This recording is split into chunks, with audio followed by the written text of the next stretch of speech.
السلام عليكم ورحمة الله وبركاته.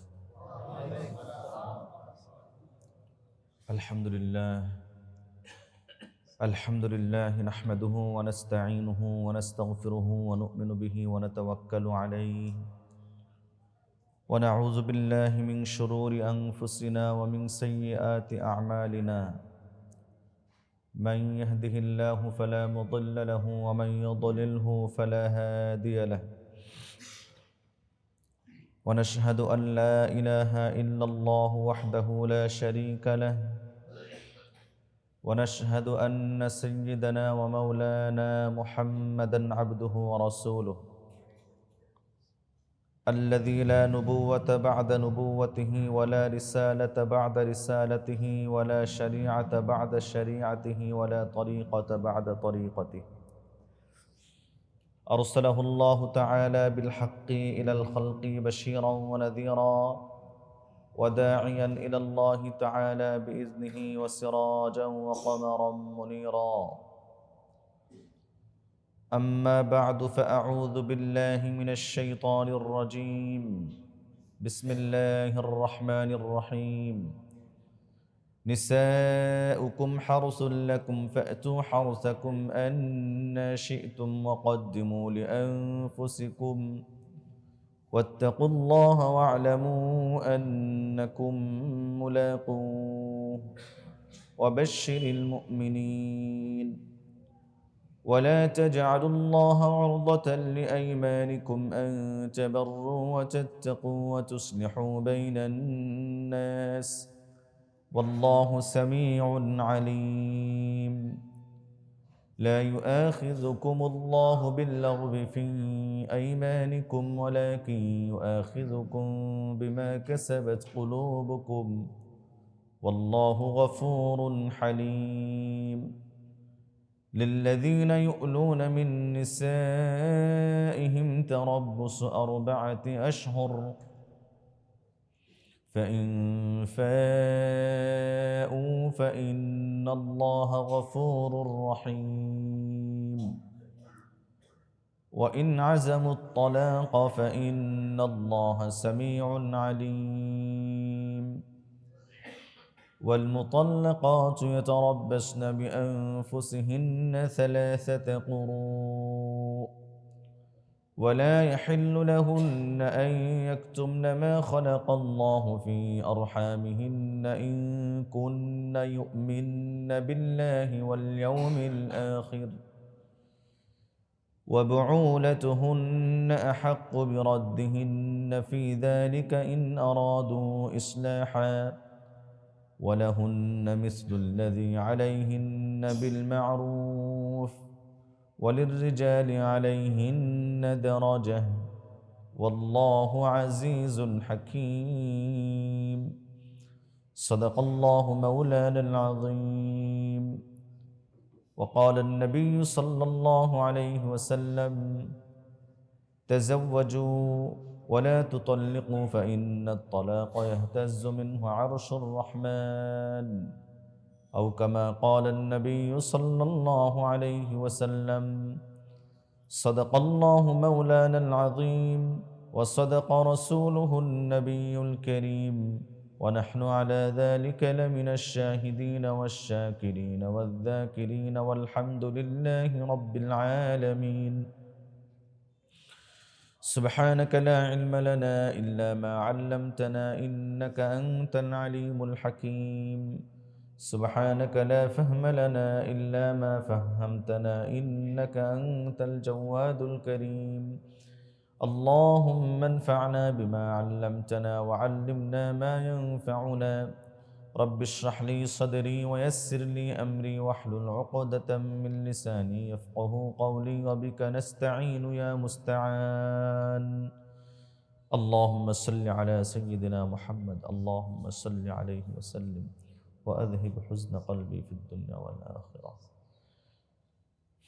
الحمد لله الحمد لله الحمد لله।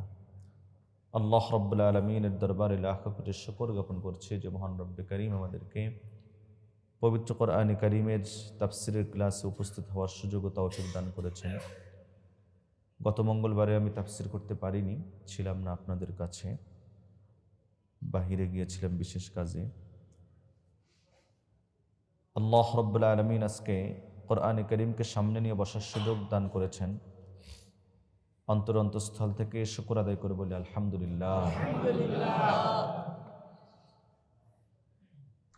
মহান রব্বে কারীম ইরশাদ করেন, নিসাউকুম হারসুল লাকুম, তোমাদের স্ত্রীগণ তোমাদের ক্ষেত স্বরূপ। ফাতু হারসাকুম আন্না শিতুম, অতএব তোমরা তোমাদের খেতে আসো, ফসল ফলাও। আন্না শিতুম, তোমাদের যেভাবে মনে চায়, যেভাবে ইচ্ছা। ওয়াকদ্দিমু লিআনফুসিকুম, এবং তোমরা নিজেদের জন্য আগে কিছু প্রেরণ করো, অর্থাৎ নেক আমল প্রেরণ করো। ওয়াত্তাকুল্লাহ ওয়া'লামু আন্নাকুম মুলাকুহ, এবং তোমরা আল্লাহকে ভয় করো এবং জেনে রেখো নিশ্চয় তোমরা সকলে তার সঙ্গে সাক্ষাৎ করবে। ওয়াবাশশিরিল মুমিনিন, এবং আপনি সুসংবাদ দান করুন বিশ্বাসীদেরকে। বিবাহ সম্পর্কে আলোচনা হয়েছে। বিবাহের পর দাম্পত্য জীবনে স্বামী স্ত্রী পরস্পর একে অপরের হক সম্পর্কে আলোচনা চলছে। দাম্পত্য জীবনের কিছু গুরুত্বপূর্ণ বিষয় নিয়ে এখানে আল্লাহ রাব্বুল আলামিন আলোচনা করেছেন। কিছু কথা পূর্বে আলহামদুলিল্লাহ বলা হয়েছে। আজকে আবার একটু স্মরণ করে দিচ্ছি যে আল্লাহ তাআলা স্বামী এবং স্ত্রীর সম্পর্ক, দাম্পত্য জীবনের হুকুকাত সম্পর্কে আলোচনা করতে গিয়ে ওয়াত্তাকুল্লাহ ওয়া'লামু আন্নাকুম মুলাকুহ বলেছেন যে তোমরা আল্লাহকে ভয় করো এবং মনে রেখো, জেনে রেখো নিশ্চয় তোমরা সকলে তার সঙ্গে সাক্ষাৎ করবেই। বিবাহের আলোচনার মধ্যে স্বামী স্ত্রীর হুকুকাত আদায়ের ক্ষেত্রে পরস্পর একে অপরের প্রাপ্যগুলো প্রদান করার ক্ষেত্রে মাঝখানে তাকওয়ার কথা কেন বলছেন আল্লাহ তাআলা? আল্লাহকে ভয় করো এই কথা কেন বলছেন? উলামায়ে কেরাম উল্লেখ করেছেন, স্বামী স্ত্রী এরা খুব কাছাকাছি অবস্থান করার কারণে এবং একে অপরের সঙ্গে অনেক হক, অধিকার, প্রাপ্য সম্পৃক্ত হওয়ার কারণে তাদের মাঝে একজন আরেকজনের হক আদায়ের ক্ষেত্রে অনাগ্রহ অথবা হক আদায়ের ক্ষেত্রে উদাসীনতা সাধারণত দেখা যায়। দেখা যায় যে স্বামী তার স্ত্রীর হক আদায় করছে না, স্ত্রী তার স্বামীর হক আদায় করছে না। এতে করে বান্দার হক নষ্ট হচ্ছে। আর বান্দার হকটা এতটাই গুরুত্বপূর্ণ বিষয় যে যদি হক্কুল ইবাদের বিষয়টি যদি লক্ষণীয় না থাকে তাহলে সকল নেক আমল নষ্ট হয়ে যাওয়ার সমূহ সম্ভাবনা থাকে। স্বামী স্ত্রী পরস্পর একে অপরের হক আদায়ের ক্ষেত্রে যদি একটা মূলনীতি মেনে চলে, একটা বিষয় কিন্তু লক্ষ্য করে চলে, তাহলে তাদের পরস্পর একে অপরের সমস্ত হক আদায় করাটা একদম সহজ হবে। কি সেই মূলনীতি? আল্লাহ তাআলা সেটাই বলেছেন, ওয়াত্তাকুল্লাহ, তোমরা আল্লাহকে ভয় করো। তাকওয়াল্লাহ, আল্লাহর ভয়, এটা এমন একটা মহা ঔষধ এবং পরীক্ষিত একটি পদ্ধতি যার কারণে, যেটা ফলো করার কারণে মানুষ একজন আরেকজনের হক কখনো নষ্ট হতে দেয় না, নষ্ট করে না। এমনকি সকল নেকির উপরে বান্দার হক আদায়ের ক্ষেত্রে, আল্লাহর হক আদায়ের ক্ষেত্রে, প্রত্যেকেই একে অপরের হক আদায়ের ক্ষেত্রে এবং ইবাদত পালনের ক্ষেত্রে এটাই হচ্ছে মূল চাবিকাঠি। বিবাহের খুতবা আমরা অনেকেই হয়তো জানি না, মুখস্থ নাই, কারণ সারা জীবন তো খালি হুজুরদের দিয়ে বিয়ে পড়াইছে, তাই না? যা হোক, খারাপ না এটা। তবে বিবাহের যে খুতবা আছে, এই খুতবার একটা মূল মেসেজ আছে, বার্তা আছে, দাবি আছে, তাকাজা আছে আমাদের কাছে। বিবাহের খুতবার ভিতরে যেই আয়াতে কারিমাগুলো তেলাওয়াত করা হয়, সবগুলো আয়াতে কারিমা তাকওয়ার উপরে ভিত্তিশীল, তাকওয়া সম্বলিত আয়াতে কারিমা। যেমন একটা আয়াতে কারিমা তেলাওয়াত করা হয় সূরাতুন নিসা এর প্রথম আয়াতে কারিমা। আল্লাহ তাআলা বলেন, ইয়া আইয়ুহান নাসুত্তাকু রাব্বাকুমুল্লাযী খালাকাকুম মিন নাফসিন ওয়াহিদা ওয়া খালাকা মিনহা যাওজাহা ওয়া বাসসা মিনহুমা রিজালান কাসীরান ওয়া নিসাআ ওয়াত্তাকুল্লাহাল্লাযী তাসাআলুনা বিহি ওয়াল আরহাম ইন্নাল্লাহা কানা আলাইকুম রাকীবা। ইয়া আইয়ুহান নাসুত্তাকু রাব্বাকুম, হে লোক সকল, তোমরা ভয় করো তোমাদের রবকে। তোমরা ভয় করো তোমাদের রবকে, যিনি একটি প্রাণ থেকে একটি যুগল সৃষ্টি করেছেন, স্ত্রী সৃষ্টি করেছেন, জোড়া বানিয়েছেন। মিন নাফসিন ওয়াহিদা ওয়া খালাকা মিনহা যাওজাহা ওয়া বাসসা মিনহুমা কাসীরা ওয়া নিসাআ, আর এই দুইজনের মাধ্যমে মহান রব্বে কারীম অনেক পুরুষ এবং অনেক নারীকে দুনিয়াতে প্রেরণ করেছেন। ঠিক না? আল্লাহ তাআলা এই কথাটাই বলছেন, ইয়া আইয়ুহান নাসুত্তাকু রাব্বাকুমুল্লাযী খালাকাকুম মিন নাফসিন ওয়াহিদা, হে লোকেরা, তোমরা তোমাদের রবকে ভয় করো, যিনি তোমাদেরকে সৃষ্টি করেছেন একটি প্রাণ থেকে, মানে আদম থেকে। ওয়া খালাকা মিনহা যাওজাহা, এবং সে প্রাণ থেকে তার যুগল সৃষ্টি করেছেন, অর্থাৎ হাওয়া আলাইহিস সালামকে। ওয়া বাসসা মিনহুমা রিজালান কাসীরান ওয়া নিসাআ, আর এই দুইজন থেকে পৃথিবীতে ছড়িয়ে দিয়েছেন অসংখ্য পুরুষ এবং অসংখ্য নারী। না? দেখুন এই আয়াতে কারিমা আল্লাহ রাব্বুল আলামিন, কি আপনার মোবাইল আগে বন্ধ করতেন? আল্লাহ রাব্বুল আলামিন এই আয়াতে কারিমায় রবকে ভয় করতে বলেছেন। বিবাহের মধ্যে আরেকটা আয়াতে কারিমা তেলাওয়াত করা হয় সূরাতুল হাশরের আয়াত, ইয়া আইয়ুহাল্লাযীনা আমানুত্তাকুল্লাহা ওয়াল তানজুর নাফসুম মা কদ্দামাত লিগাদ ওয়াত্তাকুল্লাহ।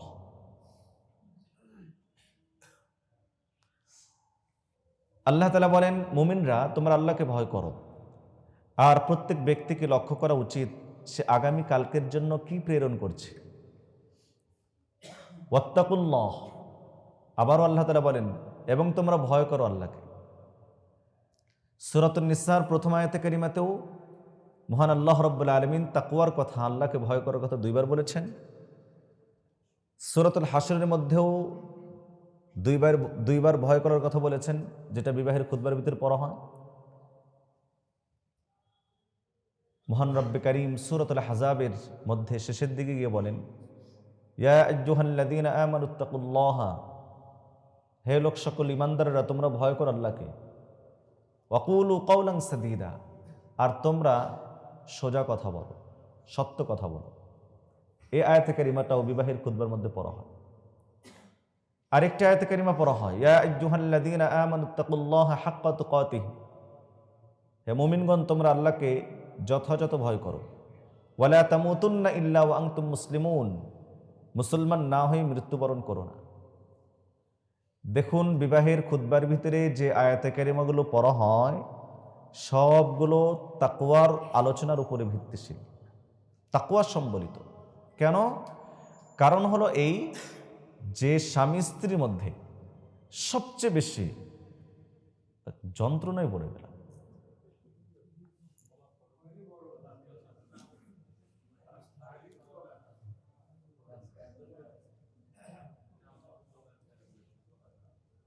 মুহতারাম হাজরিন, স্বামী স্ত্রী পরস্পর একে অপরের সবচেয়ে বেশি হক নষ্ট করে। এই স্বামী স্ত্রীর মাধ্যমে, ছেলে এবং মেয়ের মাধ্যমে, যাদের মধ্যে বিবাহ বন্ধন সম্পাদিত হলো, এদের মাধ্যমে দুইটা ফ্যামিলির মধ্যে আত্মীয়তার বন্ধনে, সেতু বন্ধনে আবদ্ধ হলো। এই আত্মীয় স্বজন পরস্পর একে অপরের হক আদায় করার ক্ষেত্রে উদাসীন থাকে, হক নষ্ট করে, যাতে করে মানুষ আত্মীয়তার হক আদায় করে, স্বামী স্ত্রীর হক আদায় করে, স্ত্রী স্বামীর হক আদায় করে। আর এই হক আদায় করাটা তখনই সহজ হবে যখন তারা আল্লাহকে ভয় করবে। এজন্য আল্লাহ তাআলা বলেন ওয়াত্তাকুল্লাহ, এবং তোমরা আল্লাহকে ভয় করো।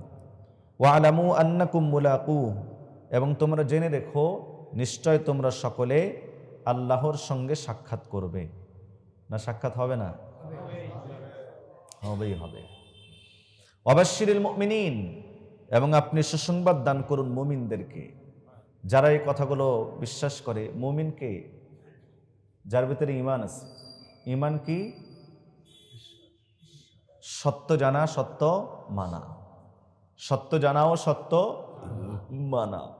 যারা এগুলোকে সত্য জানবে, বিধানগুলো, পরস্পর একে অপরের হকগুলো, এবং সেটা যারা মেনে চলবে, নবী আলাইহিস সালাতু ওয়াস সালামকে আল্লাহ তাআলা হুকুম করেন ওয়াবাশশিরিল মুমিনিন, তো আপনি এই বিশ্বাসী বান্দাদেরকে, মুমিনদেরকে সুসংবাদ দান করুন। এজন্য ভাই, আমাদের দাম্পত্য জীবন আছে, আমাদের স্ত্রীগণ আছেন। স্ত্রীদের হক আদায় করার ক্ষেত্রে খুবই সতর্কতা অবলম্বন করা উচিত। আমরা আমাদের স্ত্রীদের উপরে কর্তৃত্বসুলভ আচরণ করে থাকি, তাই না? সহযোগিতামূলক আচরণ আমাদের মধ্যে কম। স্বামী স্ত্রীর এই দাম্পত্য জীবনটা তিনটি জিনিসের উপর নির্ভরশীল, এটা মনে রাখবে। একটার নাম মহাব্বত, বলেন একটার নাম কি? মহাব্বত। আরেকটির নাম হলো আজমত। কি বললাম? আজমত। আরেকটির নাম হলো শাফকাত।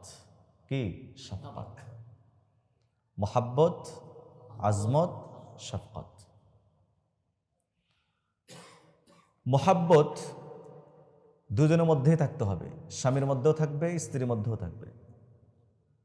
শাফকাত স্বামীর মধ্যে থাকবে, আজমত স্ত্রীর মধ্যে থাকবে।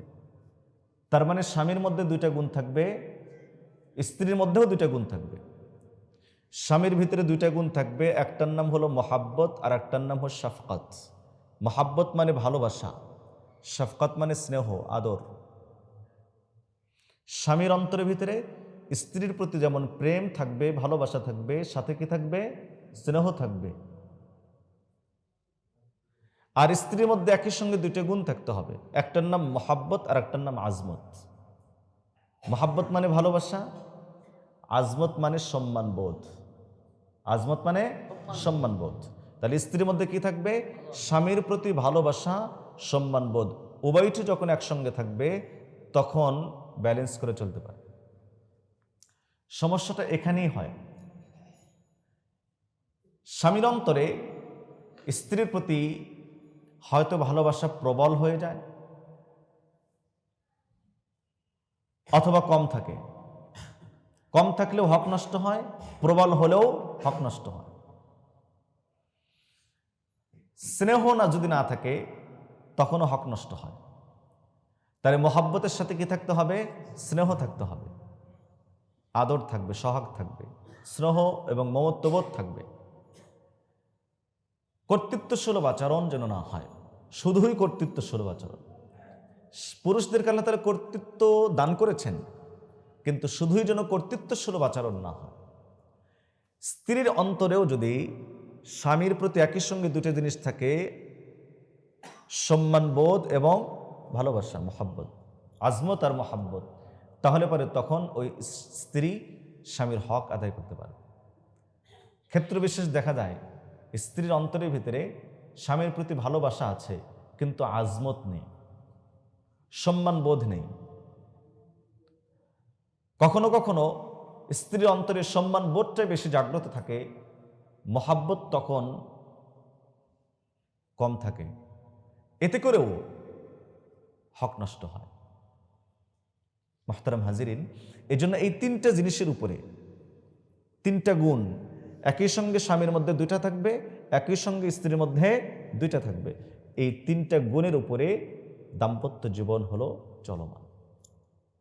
একটু কম বেশি হলেই দাম্পত্য জীবনে কলহ, ঝগড়া, বিবাদ, ক্ষেত্রবিশেষ সম্পর্ক বিচ্ছিন্ন হওয়ার পর্যায় পর্যন্ত পৌঁছে যায়।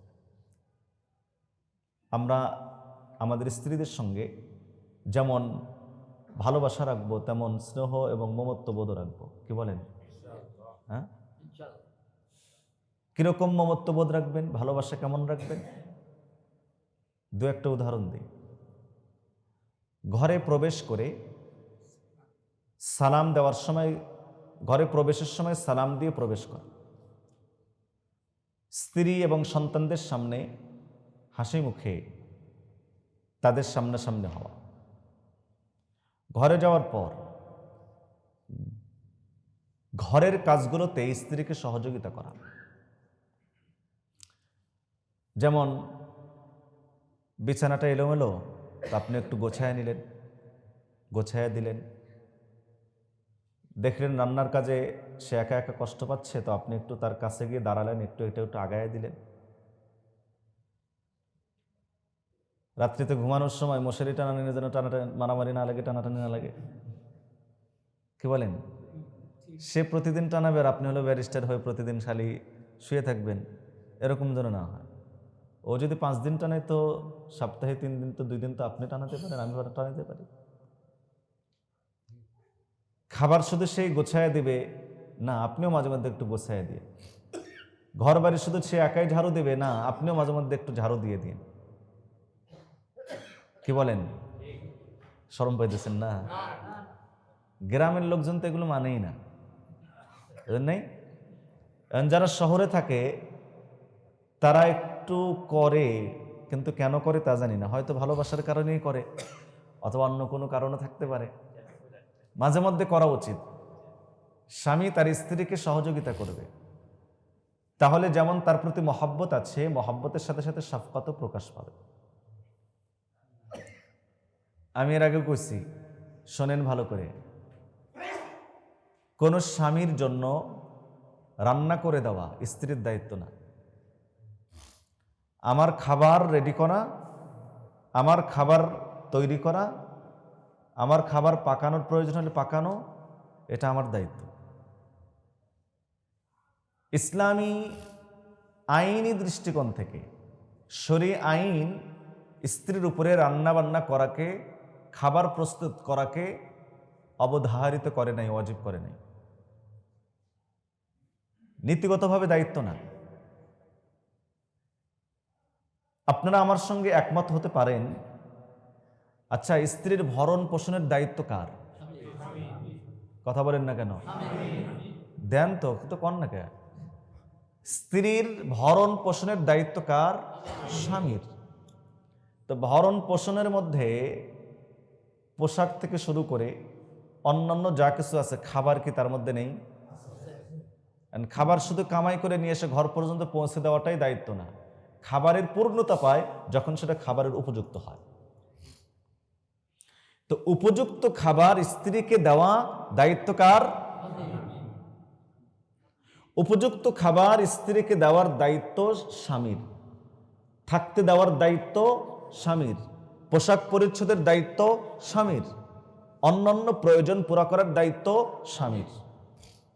তাহলে ভরণ পোষণের দায়িত্ব যদি স্বামীর হয়, সেখানে রিজিক, খাদ্যদ্রব্য বিষয় আছে। আর খাদ্যের পূর্ণতা পায় হলো রেডি খাবার। কি বলেন? এই জন্য স্ত্রীর উপরে খাবার রেডি করা, রান্না করা ইসলামী শরীয়তের আইনে আইনগতভাবে বাধ্য করে নাই, ওয়াজিব করে নাই। এটা নৈতিক দায়িত্ব।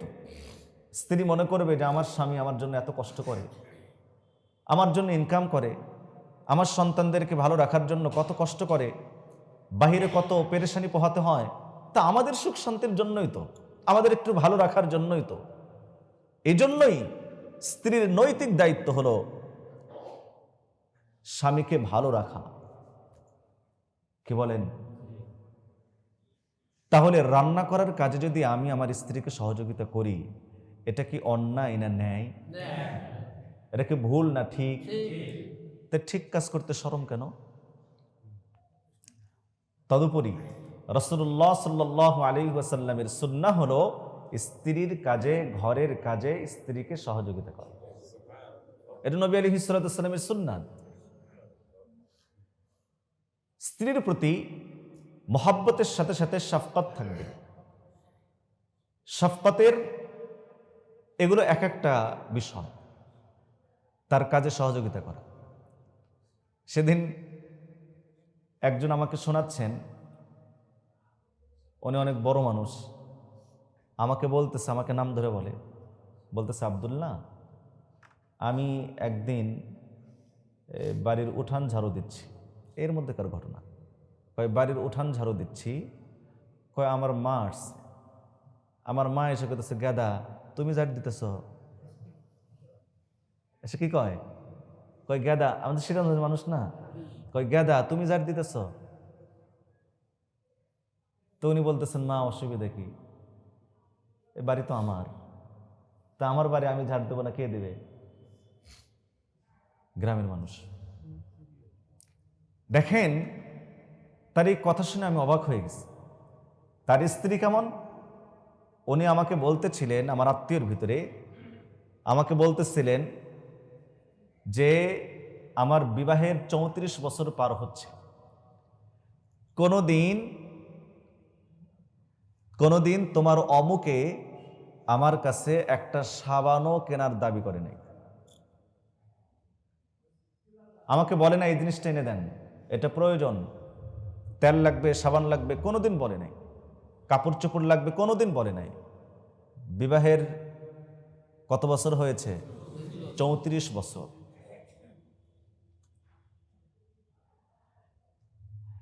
মাঝে মধ্যে যখন কাপড় চোপড় ছিঁড়ে গেছে, তখন বলছে যে কি ব্যাপার, তোমার কাপড় ছিঁড়ে গেছে, আমাকে বলনি কেন? তো তিনি উত্তরে বলছেন, আমি যার জন্য, তিনি যদি আমাকে ছেঁড়া কাপড়ে ভালো লাগে, তা আমি তার জন্য প্রস্তুত, সেভাবেই প্রস্তুত। আর যদি ভালো সুন্দর কাপড়ে যদি আমাকে তার কাছে ভালো লাগে, তা আমি সুন্দর কাপড়ের জন্য প্রস্তুত।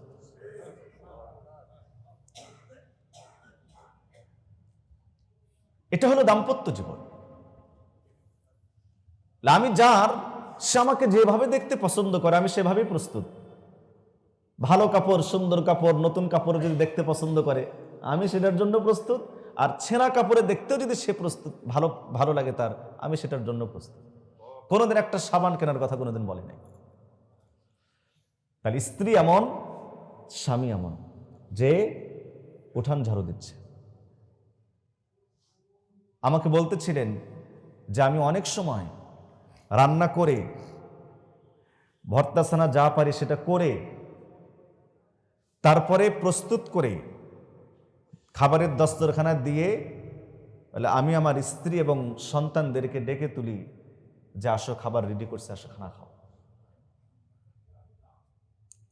আমরা তো কল্পনাও করতে পারি না।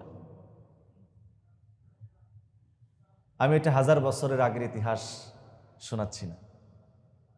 সে স্বামী স্ত্রী এখনো জীবিত, তারা তাদের দাম্পত্য জীবন এখনো আছে। ভাই, যখন মহাব্বতের সাথে শাফকাত থাকবে, তখন স্বামীর দ্বারা স্ত্রীর হক নষ্ট হবে না। আমাদের মধ্যে স্ত্রীর প্রতি মহাব্বত আছে, কিন্তু শাফকাত নেই, স্নেহ নেই, যে কারণে আমাদের দ্বারা স্ত্রীদের হক নষ্ট হয়। তাই যাতে করে হক নষ্ট না হয়, আল্লাহ তাআলা বলেন, ওয়াত্তাকুল্লাহ, তোমরা আল্লাহকে ভয় করো, ওয়ালামু আন্নাকুম মুলাকুহ, আর জেনে রেখো নিশ্চয় তোমরা আল্লাহর সঙ্গে সাক্ষাৎ করবে। আমি আমার স্ত্রীকে আমার অধীনস্থ মনে করে তার সঙ্গে কেমন আচরণ করছি এটা মনে রাখা উচিত, কেননা আমি যার অধীনে তার সঙ্গে অচিরে সাক্ষাৎ করব এবং হিসাব দেব। আন্নাকুম মুলাকুহ। মুহতারাম হাজিরিন, ইসলাম বড় সুন্দর যদি আমরা গ্রহণ করি। মুসলমান সুন্দর যদি সে ইসলামের সৌন্দর্যতা গ্রহণ করে। আল্লাহ তাআলা আমাদেরকে বোঝার তৌফিক দান করেন। তাই আল্লাহ তাআলা নবীজিকে বলছেন, অবাশশিরিল মুমিনিন, এবং আপনি সুসংবাদ দান করুন ঈমানদারদেরকে। ولا تجعلوا الله عرضة لأيمانكم أن تبروا وتتقوا وتصلحوا بين الناس والله سميع عليم। এই আয়াতে কারিমা এবং সামনের আয়াতে কারিমা 224 এবং 225 নম্বর আয়াতে কারিমায় মহান আল্লাহ রাব্বুল আলামিন কসম সম্পর্কে, শপথ সম্পর্কে কিছু হুকুম বর্ণনা করেছেন। মানুষ অনেক সময় কসম করে, শপথ করে, আল্লাহর নামে কসম করে। কসম কেন করা হয়? কোনো কথাকে শ্রোতার কাছে শক্তিশালী হিসেবে উপস্থাপন করার জন্য, বিশ্বাস করানোর জন্য, শ্রোতার মনোমস্তিষ্কের ভিতরে গেঁথে দেওয়ার জন্য, মজবুতভাবে কথা উপস্থাপনের লক্ষ্যে মানুষ কসম করে থাকে। কসম এটা 3 প্রকার। একটাকে বলা হয় ইয়ামিন লগব, 2 নম্বর ইয়ামিন গমুস, 3 নম্বর হচ্ছে ইয়ামিন মুনআকিদা। ইয়ামিনে লগব বা অহেতুক কসম এর একাধিক সূরত হতে পারে। যেমন একটা সূরত হলো কোনো ব্যক্তি অতীতের কোনো বিষয়কে সত্য মনে করে কসম করা, অথচ সেই বিষয়টা সত্য ছিল না, কিন্তু তারও জানা ছিল না। উদাহরণস্বরূপ কোনো ব্যক্তি কসম করল যে জায়েদ এসেছে, আল্লাহর কসম জায়েদ এসেছে, সে এটাকে সত্য মনে করে কসম করল। কোনো ব্যক্তি বলল আল্লাহর কসম অমুকে খাবার খেয়েছে, আল্লাহর কসম সে নামাজ আদায় করেছে, অথচ দেখা গেল যে সেটা বাস্তব ছিল না। তার বিশ্বাস এবং তার ধারণা হলো সত্য ধারণা করে মনে করে সে কসম করলো, কিন্তু আসলে সেটা বাস্তব ছিল না। তাহলে এই কসমকে বলা হয় হলো ইয়ামিনে লগব। অথবা কোনো ব্যক্তি ভবিষ্যতের কোনো কাজ করা বা না করার উপরে কসম করতে গিয়ে যেটা বলতে গেছে সেটা ভুলবশত অন্যটা হয়ে গেছে। বলতে চেয়েছিল একটা, কিন্তু ভুলবশত মুখ থেকে, জবান থেকে আরেকটা বের হয়ে গেছে। এটাও ইয়ামিনে লগব। এই ধরনের কসম যদি কোনো ব্যক্তি করে, তাহলে তখন সে ব্যক্তির উপরে কোনো কাজা কাফারা নেই।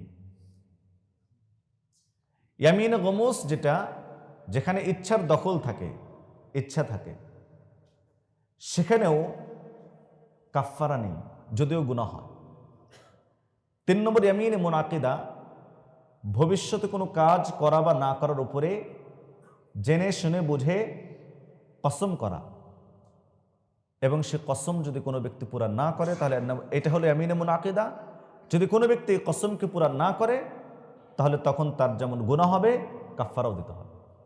কোনো ব্যক্তি বলল যে আল্লাহর কসম আমি আগামীকাল থেকেই হালাল ইনকাম করব, কসম করে বলল, কিন্তু আগামীকাল থেকে শুরু করলো না। তাহলে এটা এমন একটা কসম যে কসমটা সে ভঙ্গ করলো, আর এই কসমের জন্য তাকে কাফারা দিতে হবে। কাফারা কি? কাফারা হলো ফাকাফারাতুহু ইতআমু 10 মাসাকিন মিন আওসাতি মা তুতিমুনা আহলিকুম আও কিসওয়াতুহুম আও তাহরির রাকাবা। 1 নম্বর হলো 10 জন মিসকিনকে মধ্যম ধরনের খাবার খাওয়ানো বা তার মূল্য পরিশোধ করা, অথবা একজন মুমিন গোলামকে আজাদ করা। এটাও যদি কোনো ব্যক্তি করতে সক্ষম না হয়, যদি না পায়, ফাসিয়ামু সালাসাতি আইয়াম, তাহলে 3 দিন রোজা রাখা। আল্লাহ তাআলা বলেন যালিকা কাফারাতু আইমানিকুম ইযা হালাফতুম, এটা হলো তোমাদের কসমের কাফারা, তোমাদের কসমের কাফারা। তাহলে ইতিমধ্যে আমরা বুঝলাম কসম 3 প্রকার। কসমের 2টা দিক আছে। একটা হলো ভালো কাজের উপরে কসম করা, আরেকটা হলো আল্লাহ না করুক গুনাহের কাজের উপর কসম করা। কোনো ব্যক্তি কসম করলো আগামীকাল থেকে, নাউজুবিল্লাহ, আগামীকাল থেকে আর নামাজ পড়বো না। কি কসম করলো? আল্লাহর কসম, আগামীকাল থেকে আর নামাজ পড়বো না। অথবা কসম করলো যে আগামীকাল থেকে আর পর্দা করব না। অথবা কসম করলো আগামীকাল থেকে আর সত্য বলবো না। তাহলে গুনাহের কাজের উপর কসম করলো। অথবা কোনো ব্যক্তি কসম করলো যে দুই ভাইয়ের মধ্যে ঝগড়া লাগছে, আল্লাহর কসম আমি এই দুই ভাইকে মিলাই দেব না। মানুষের মধ্যে বিবাদ সৃষ্টি হয়েছে, কসম করলো যে আল্লাহর কসম আমি এই বিবাদমান ব্যক্তিদেরকে মিলাই দেব না। তাহলে ভালো কাজ না করার উপরে কসম করা। যখন আল্লাহর নামের কসম কেউ করে, তো আল্লাহর নামের সম্মানের কারণে ওই কসমটা পরিপূর্ণ হয়। ভালো কাজের উপরে যদি কসম করে তাহলে সে কসম তো পুরা করতে হয়। আর যদি গুনাহের কাজের উপরে কোনো ব্যক্তি কসম করে, তাহলে তখন সেই কসমটা ভঙ্গ করা ওয়াজিব এবং তার কাফারা দেওয়া উচিত। অনেক সময় মানুষ কসম করে বলে আল্লাহর কসম তোর সাথে আর কোনোদিন কথা কমো না। কয় না? কয় না? বন্ধুদের মধ্যে আছে, স্বামী স্ত্রীকে বলে, স্ত্রী স্বামীকে বলে অনেক সময়, আল্লাহর কসম তোর সাথে আর সম্পর্ক রাখবো না, তোর সাথে আর কথা বলবো না, তোর হাতের রান্নার খাবো না। অনেক সময় বলে না এরকম? তাহলে যদি গুনাহের উপরে কোনো ব্যক্তি কসম করে, সেক্ষেত্রে মাসআলা হলো কসম কি করতে হবে? বলেন না কেন? কসম ভঙ্গ করতে হবে এবং এই কসম ভঙ্গের জন্য কাফারাও দিতে হবে। আল্লাহ রাব্বুল আলামিন এই ধরনের কসম করতে নিষেধ করেছেন। তাই আল্লাহ তাআলা ইরশাদ করেন, ওয়ালা তাজআলুল্লাহ উরদাতান লিআইমানিকুম, এবং তোমরা তোমাদের কসমের জন্য আল্লাহ তাআলাকে লক্ষ্য বস্তু বানায়ও না। এনা আল্লাহ তাআলার দ্বারা উদ্দেশ্য লা তাজআলুল্লাহ আই লা তাজআলু ইসমাল্লাহ, তোমরা আল্লাহর নামকে নিজেদের কসমের জন্য লক্ষ্য বস্তু স্থির করো না, বানায়ও না। কোন ক্ষেত্রে? আন তাবাররু ওয়া তাত্তাকু ওয়া তুসলিহু বাইনান নাস, মানুষের মাঝে সৎ কাজ না করার ক্ষেত্রে, আল্লাহকে ভয় না করার ক্ষেত্রে, ওয়া তুসলিহু বাইনান নাস, মানুষের মাঝে ইসলাহ সংশোধন না করার ক্ষেত্রে। এরকম কোনো ব্যক্তি কসম করলো যে আমি আর নেক কাজ করব না, অথবা বললো আল্লাহকে আর ভয় করব না, অথবা বললো মানুষের মাঝে আর কোনোদিন সংশোধন করে দেব না, শুধরে দেব না, এই ধরনের কসম, গুনাহের কসমের ক্ষেত্রে তোমরা আল্লাহর নামকে লক্ষ্যবস্তু বানায় না। যদি কেউ বানায় তাহলে তখন মাসআলা কি সেটা কিন্তু বলে দেওয়া হয়েছে। ওয়াল্লাহু সামিউন আলিম, এবং আল্লাহ রাব্বুল আলামিন সবকিছু শোনেন, সবকিছু জানেন। তোমাদের মুখের কথা, কসম, এগুলো আল্লাহ তাআলা শোনেন, তোমাদের অন্তরের সংকল্প আল্লাহ তাআলা জানেন।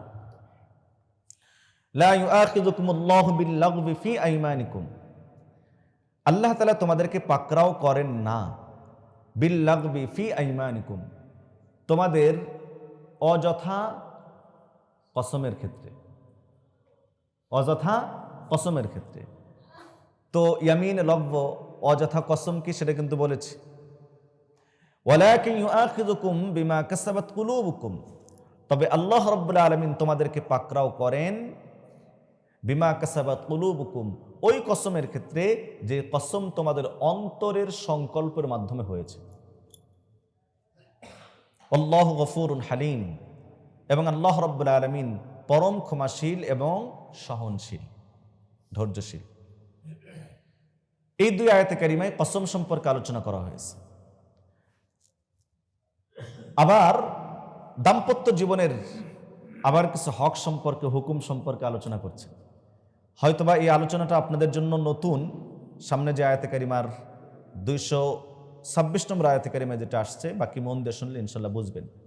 আল্লাহ তাআলা বলেন, লিল্লাযীনা ইউলুনা মিন নিসাইহিম, ওই সমস্ত পুরুষ যারা তাদের স্ত্রীদের সঙ্গে ইলা করেছে। বলেন কি শব্দ বললাম? ইলা করেছে। ব্যাখ্যা করব। তারাব্বুসু আরবাআতি আশহুর, তাহলে 4 মাস বিরত থাকবে। ফাইন ফাউ, যদি তারা ফিরে আসে, ফাইন্নাল্লাহা গফুরুর রহিম, তা আল্লাহ রাব্বুল আলামিন ক্ষমাশীল, দয়াশীল। ইলা কাকে বলে? ইলা এটাও কসমেরই একটা অংশ, বাকি স্ত্রী স্বামী স্ত্রীর সাথে সম্পৃক্ত একটা বিষয়। কোন স্বামী তার স্ত্রীর সঙ্গে কসম করলো যে আমি তোমার সঙ্গে একসাথে থাকবো না, মিলিত হব না, তোমার সঙ্গে মিলিত হব না। মিলিত হওয়া দ্বারা বুঝছেন কি উদ্দেশ্য? আচ্ছা, ভালোই তো বোঝেন। কি বলে? লিল্লাযীনা ইউলুনা মিন নিসাইহিম তারাব্বুসু আরবাআতি আশহুর। ইলা কাকে বলে? স্বামী তার স্ত্রীকে বলল যে আমি তোমার সঙ্গে মিলিত হব না, একসাথে থাকবো না। এর চারটি সূরত হতে পারে। এক নম্বর, স্বামী তার স্ত্রীর সঙ্গে ইলা করার ক্ষেত্রে, কসম করার ক্ষেত্রে কোনো সময় কোনো মেয়াদ উল্লেখ করে নাই, স্বাভাবিকভাবে বলছে যে আমি তোমার সঙ্গে একসাথে থাকবো না। দুই নম্বর, মেয়াদ উল্লেখ করেছে এবং সেই মেয়াদটা হলো 4 মাস। কতদিন? 4 মাস। 3 নম্বর, মেয়াদ উল্লেখ করেছে এবং সেই মেয়াদটা হলো 4 মাসের বেশি। কয় মাসের বেশি? এই 3 সূরতের হুকুম এক। এজন্য আবারও বলছি, কসম করেছে, ইলা করেছে, স্ত্রীর কাছে যাবে না, কিন্তু সময় উল্লেখ করে নাই, মেয়াদ উল্লেখ করে নাই। 2 নম্বর, মেয়াদ উল্লেখ করেছে 4 মাসের মেয়াদ। 3 নম্বর, মেয়াদ উল্লেখ করেছে 4 মাসের বেশি। 4 নম্বর, মেয়াদ উল্লেখ করেছে 4 মাসের কম। 4 মাসের কম। তাহলে প্রথম 3 সূরতে যেখানে কসম করার সময় মেয়াদ উল্লেখ করে নাই, অথবা 4 মাস মেয়াদ সময় উল্লেখ করেছে, বা তার চেয়ে বেশি সময় উল্লেখ করেছে, এই 3 সূরতের মধ্যে যদি ওই ব্যক্তি তার সময়কে পুরা করে, 4 মাস যদি পুরা করে, তাহলে পরে তখন এই স্ত্রী অটোমেটিক তার স্বামীর জন্য মুতাল্লাকা হয়ে যাবে, তালাক প্রাপ্ত হয়ে যাবে, বিচ্ছেদ হয়ে যাবে তাদের মধ্যে। তাদের মধ্যে কি হয়ে যাবে? বিচ্ছেদ হয়ে যাবে। কথা কি বোঝা গেল? আর যদি 4 মাসের কমেরটা যদি উল্লেখ করে, 4 মাসের কম, তাহলে তখন স্ত্রী কি হবে না? স্ত্রী তালাক হবে না, বিচ্ছেদ হবে না। কোন স্বামী তার স্ত্রীর সঙ্গে মিলিত না হওয়ার কসম করার পর যদি আবার মিলিত হয়, তাহলে পরে তখন ওই স্বামীর উপরে দায়িত্ব হলো কসমের কাফফারা দিতে হবে। স্ত্রী আগের মতোই বহাল থাকবে। স্ত্রী কি থাকবে? আগের মতোই বহাল থাকবে। যদি কসম ভঙ্গ করে, স্ত্রীর কাছে যদি আসে, মিলিত যদি হয়, তাহলে পরে তখন কাফফারা দিতে হবে। তবে স্ত্রী কি থাকবে? আগের মতোই বহাল থাকবে। এই পদ্ধতিকে ইলা বলা হয়। আল্লাহ তাআলা বলেন, লিল্লাযীনা ইউলুনা মিন নিসাইহিম তারাব্বুসু আরবাআতি আশহুর। যারা তাদের স্ত্রীদের সঙ্গে ইলা করে, তারাব্বুসু আরবাআতি আশহুর, 4 মাস মেয়াদ কি থাকবে? তারা বিরত থাকবে। ফাইন ফাউ, যদি তারা ফিরে আসে, অর্থাৎ কসম যদি ভঙ্গ করে স্ত্রীর কাছে যদি আসে, মিলিত যদি হয়, তাহলে তখন আল্লাহ তাআলার কাছে কসম ভঙ্গের জন্য মাপ চাইতে হবে। আল্লাহ তাআলা বলেন, ফাইন্নাল্লাহা গফুরুর রহিম, তো মহান আল্লাহ রাব্বুল আলামিন ক্ষমাশীল এবং পরম দয়াশীল। ওয়া ইন আযামুত তালাকা, আর যদি স্ত্রীকে ফেরত নেওয়ার, কসম ভঙ্গ করে স্ত্রীকে আবার বহাল রাখার যদি ইচ্ছা না থাকে, বরং ওয়া ইন আযামুত তালাকা, তালাকের বিষয়টি যদি নির্দিষ্ট করে নেয়, তালাকটাকেই যদি নির্ধারণ করে, তাহলে বিচ্ছেদ তো হয়ে যাবে। ফাইন্নাল্লাহা সামিউন আলিম, তো আল্লাহ রাব্বুল আলামিন সর্বশ্রোতা, সর্বজ্ঞানী। তার মানে তোমাদের শেষ শব্দগুলো, কথাগুলো আল্লাহ তাআলা শোনেন, অন্তরের সংকল্প সম্পর্কেও জানেন। তালাককে যদি নির্ধারণ করে, তাহলে ওই মেয়াদ পার হয়ে গেলে কি হয়ে যাবে? স্ত্রী তালাক হয়ে যাবে। এরপর মহান আল্লাহ রাব্বুল আলামিন স্বাভাবিক তালাক সম্পর্কে আলোচনা করেছেন। তবে একটা কথা মনে রাখবেন, হাদিস শরীফের ভিতরে বর্ণিত আছে, রাসূলুল্লাহ সাল্লাল্লাহু আলাইহি ওয়াসাল্লাম ইরশাদ করেন, তাযাওয়াজু ওয়া লা তুতাল্লিকু, এই হাদিসটি সেদিনও শুনিয়েছিলাম। তোমরা বিবাহ করো কিন্তু কি করো না? তালাক দিও না। কেন? ফাইন্নাত তালাক ইহতাজ্জু মিনহু আরশুর রহমান, তালাকের কারণে আল্লাহর আরশ কেঁপে ওঠে। তালাকের কারণে কি হয়? আল্লাহর আরশ কেঁপে ওঠে। তালাক দেওয়া একটা বৈধ কাজ, তবে অপ্রিয় বৈধ, অপছন্দনীয় বৈধ। এজন্য তালাককে বলা হয় আত-তালাক আবগাদুল মুবাহাত। তালাক এটা বৈধ, তবে অপ্রিয়, অপছন্দনীয় একটা বৈধ কাজ। মনে রাখবেন, ইসলাম বিবাহকে যেমন সহজ করেছে, দাম্পত্য জীবনকে টিকে রাখারও গুরুত্ব ওই পরিমাণে দিয়েছে। বিবাহ বিচ্ছেদ ইসলাম কখনো পছন্দ করে না। তবে হ্যাঁ, নিরুপায় অবস্থা যদি হয়, অনন্যপায় অবস্থায় যদি হয়, যে স্বামী স্ত্রীর কাছে নিরাপদ না, স্ত্রী স্বামীর কাছে নিরাপদ না, স্ত্রী স্বামীর হক আদায় করতে পারছে না, স্বামী তার স্ত্রীর হক আদায় করতে পারছে না, তাদের মধ্যে এমন মনোমালিন্য সৃষ্টি হয়েছে যে তাদের জীবন একজন আরেকজনের কাছে নিরাপদ নয়, হক আদায় করতে পারছে না, এমন অনন্যপায় অবস্থায়, নিরুপায় অবস্থায়, অপারগ অবস্থায় ইসলাম এই কথা জোর করে চাপায়া দেয় না যে তারপরেও তোমরা দাম্পত্য জীবন টিকে রাখো। কারণ অনেক সময় এমন প্রয়োজন হতে পারে যে বিবাহ টিকে রাখার চেয়ে বিচ্ছেদের মধ্যেই উভয়ের জন্য কল্যাণ, এমন পরিস্থিতি মানুষের হয়। আর ইসলাম যেহেতু ফিতরতের ধর্ম, স্বভাবজাত ধর্ম, এজন্য ইসলাম এটারও অনুমোদন দিয়েছে যে চাইলে বিবাহ বিচ্ছেদ করতে পারে, কিন্তু হাউস করে না, শখ করে না। কখন? নিরুপায় অবস্থায়, মাজুর অবস্থায়, মাজবুর অবস্থায়। যেহেতু ইসলাম তালাক দেওয়াকে পছন্দ করে না, তবে প্রয়োজনের ক্ষেত্রে অনুমতি আছে। এজন্য ইসলাম তালাককে অনেকগুলো পদক্ষেপ নেওয়ার পর চূড়ান্ত তালাক দেওয়ার অধিকার দিয়েছে।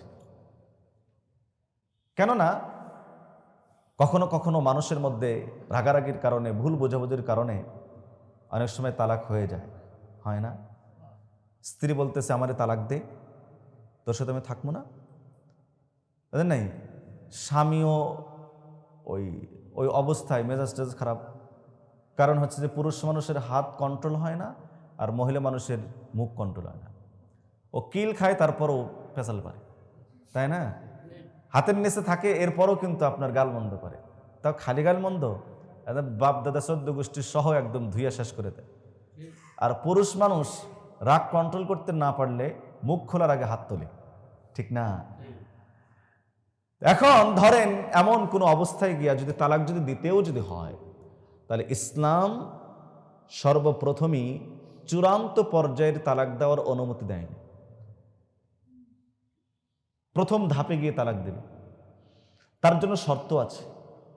তালাকের শব্দ ব্যবহারের ক্ষেত্রে পরামর্শ আছে। কোন কোন শর্তে তালাক দিতে পারবে, কোন কোন অবস্থায় তালাক দিতে পারবে, এ সমস্ত বিষয়গুলো ইনশাআল্লাহ আল্লাহ রাব্বুল আলামিন তৌফিক দান করলে আগামী সপ্তাহে বলবো। বাকি ওই কথাগুলোর উপর যেন কেউ যেন আমল না করে, কি কন? আল্লাহ রাব্বুল আলামিন আমাদের সকলকে কোরআনে কারীম বোঝার, কোরআন অনুযায়ী আমল করার তৌফিক দান করেন।